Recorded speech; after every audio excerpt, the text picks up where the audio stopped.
Welcome back to Kanen Coffee. In front of me is a beautiful La Pavoni brought in by Deborah. She complained that it was leaking from the steam wand and that it needed a general tune-up and that the handle was hard to lift. The tune-up was performed, which pretty much alleviated the problem with the handle being hard to lift. And yeah, we fixed the leak. That was not really an issue. It was just a matter of gaskets. So let me put this down so I can draw a shot.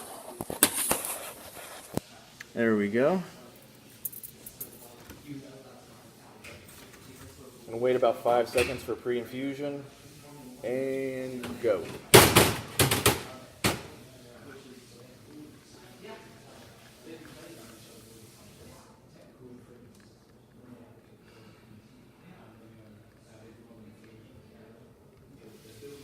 There you go.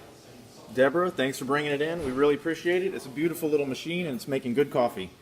If you like these videos, give us a thumbs up and subscribe to the channel for more just like it. We make them all the time. Thanks a lot.